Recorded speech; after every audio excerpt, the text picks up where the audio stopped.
Omar Baddar. I want to have you on. I had Chris Hedges on, who made an argument against voting for Biden, although he admitted it was a personal argument, and he said he hopes Trump loses. So just to put it out there, it was not the kind of like grand politicized political statement that I think some people think it was. And of course, he also votes in New York.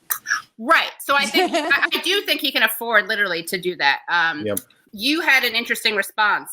You got kind of nerdy on us. Can you share what your response was? You don't have to quote it, just like Yeah, sure. I mean, look, in general, I feel like there's a lot of discussions around this election about what I think is symbolic morality. It's the importance of my conscience being clear by saying I did not vote for someone who did bad things. And to me, that really is not the kind of morality that matters. I think consequential morality and the impact on people who will suffer as a result of the policies that take place is the more important kind. And for me, it's ultimately much more, if you say, if you have an opportunity to reduce harm by voting for the lesser of two evils and you don't take it up, technically you can say my conscience is clear, my hands are clean, there's no blood on my hands, I voted for no one.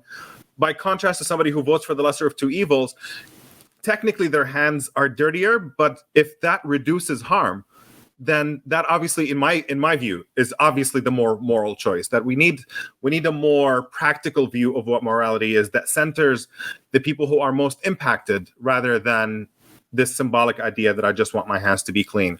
And so obviously in the context of Israel-Palestine, Chris Hedges was talking about how it would be difficult for him to face Palestinians had he voted for Biden, because Biden is somebody who, as we all know, is going to be terrible on this issue, is going to continue to enable Israeli apartheid and occupation violence and land theft and so on. But I imagine that understanding that ultimately one of these two men is going to be president, there's no way around it. Making sure that we reduce the harm, and by the way, that includes Palestinians as well. Trump has escalated the harm directed at Palestinians in a very significant way. Cutting the entire funding, the U.S. funding to the UN agency that helps Palestinian refugees survive. I mean, that's not negligible. That actually impacts real people's lives. Endorsing annexation which is inevitably going to lead to an expansion in the home demolitions that target Palestinians. These are all real things that impact real people. And I see nothing immoral in making choices that reduce the harm that impacts real people's lives. So I don't think there's anything wrong with what you said. I also don't think and I'm not saying you're doing this at all. I think there's just too much of like a voter blaming kind of thing going on, where I think, I don't think people should be shamed for how they vote. And I think that it actually is a self-destructive self-defeating on the part of Democrats, like the Democratic Party line to just yell at people. And like they're even yelling at people who are voting for Biden for not voting for Biden with a smile on their face. Like, I voted for Joe Biden.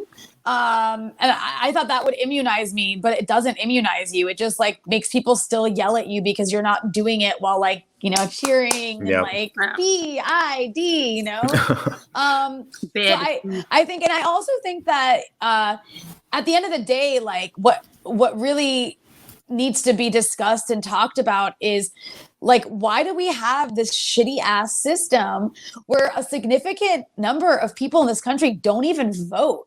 Like there's all this voter shaming going on and no attempt to target the people who don't vote. Like, why aren't they voting? Is it because they don't feel like it matters? Like, is it because there is a significant chunk of this country that gets the sense that their lives do not materially change no matter who's in charge? So how do you change that? And the way to change that is to have a Democratic Party that actually appeals to those people with policy. And like every election since I can remember hasn't done that. And it only gets worse. Every 4 years, it gets worse. It becomes more like this sort of culture moralistic war of words rather than here are our policies. I think this election is like the worst because it's all just, either, be with Trump or hate Trump. That's what we're voting, right? We're voting between Trump or not Trump. That's it. It's like, I'm not really voting for any policies. You know what I'm saying? That's true. Let me agree with 90% of what you're saying, but also disagree on a part that I think is important. So there's no question the Democratic Party establishment sucks. The fact that nobody's doing meaningful outreach to figure out why most Americans don't vote, I mean, it really is stunning. The fact that the act of not voting, instead of being an effective protest, ends up simply marginalizing you, and the political establishment just ignores you and goes on trying to focus on likely voters. The part that I will disagree with you on, though, is that I don't think that simply voting for Joe Biden should immunize you from people not being super happy with the way you communicate publicly. So and obviously, you know that I love you and you know that I respect your work. And so this is not coming from any place of hostility or anything like that. It's just a voodoo doll with Rania. Yeah.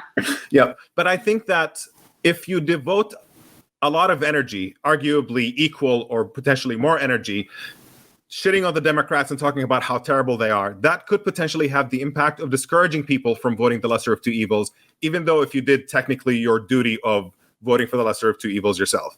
And so I think that this moment is urgent enough that it really calls, again, I'm not calling about stamping out dissent and saying you can't say anything, but that the majority of our public communications energy ought to be focused on the urgency of defeating Trump.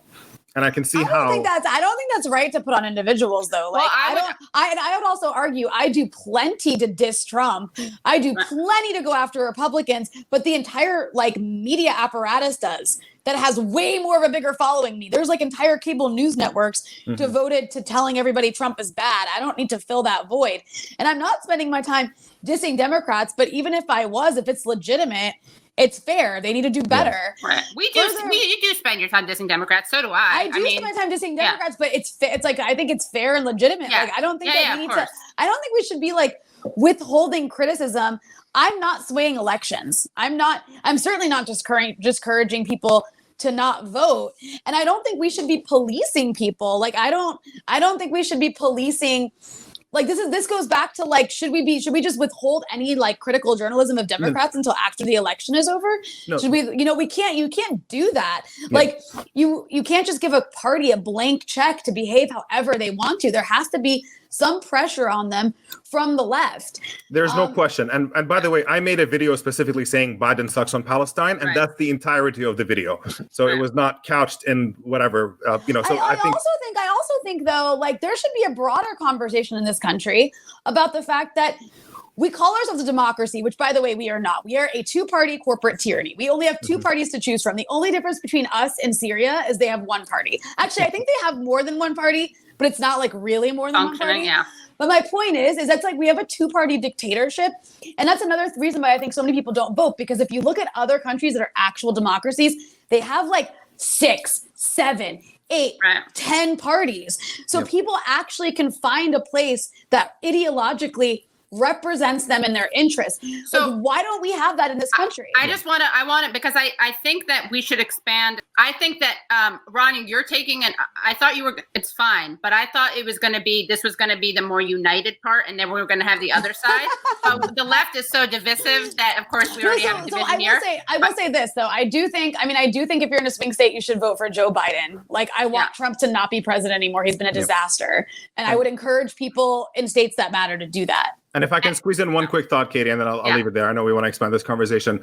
I also think that there's a difference between policing and just we all make judgments on what to highlight. And when you look, just to take an extreme example that I'm not accusing anybody of or comparing anybody to, but when Breitbart has a section about crimes committed by Black people, they're technically not lying. The information they're accruing is real. But at the same time, the motivation of highlighting it and the narrative that they're choosing to promote is a deeply problematic one. And so in that sense, without suggesting that anybody should be immune from criticism, I think we all face these decisions every day of trying to decide what's important to bring to the surface in this political moment. And I think that ought to be a thought that we just spend some time thinking about. Yeah. Well. I actually think that if Rania or I really smilingly endorse Biden, we are doing a disservice not to our brand or our people or communities. I think it doesn't help Biden because then I think we lose a lot of cred. Yeah, honestly. Do you want an Assadist endorsing Biden? Well, no, I mean, I endorsed him on, I endorsed him on RT, but I mean that if we're super pro Biden, I think people will just, who knows? And again, Ronnie was we don't influence people to the extent that we may. I don't know. Well, I don't think we sway elections. There's just no, but to the extent that anyone has any power as a voice, I mean, I think that people I think I'm more convincing people. But I would assume that someone would take my pro-Biden argument more seriously if they knew where I was coming from and understood that. Aaron, anything to say before we bring on? Yeah, I agree with pretty much all I heard. I think, the problem is we're voting for two different factions of the ruling class. Right. And that's not a very inspiring choice, especially given that Bernie was an option earlier this year, just not that long ago, although it feels like forever.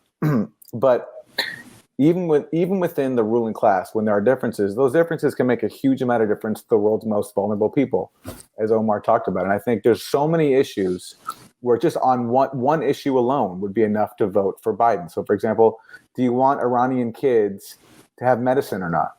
Well, if you don't care about that, then you're fine to have Trump come in, because Trump will continue to impose murderous sanctions, whereas Biden has said that he will return to the Iran deal that lifted those murderous sanctions. Same with other countries, although I'm not as optimistic, but in Venezuela, if you vote for Trump, you're guaranteeing that murderous sanctions continue and that Venezuelan kids are denied medicine.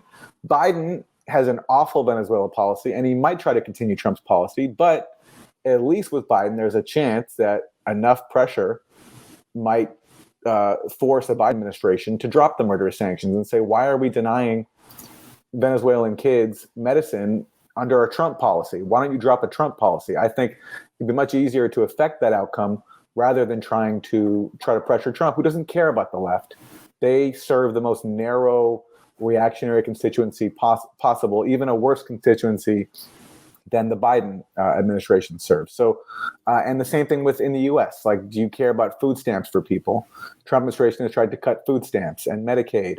And look at Betsy DeVos. Would you rather have Betsy DeVos as your education secretary, or is it possible that whoever Biden puts in will be less worse? It's guaranteed that whoever Biden puts in is less worse, and that impacts, again, the lives of millions of children, especially the most vulnerable. So there's so many issues where, even though Biden, I have nothing positive to say about his agenda, nothing. The fact that it's just not Trump is, I think, enough to, again, on one day, over a 4-year period, vote for the less evil person. It seems so obvious to me.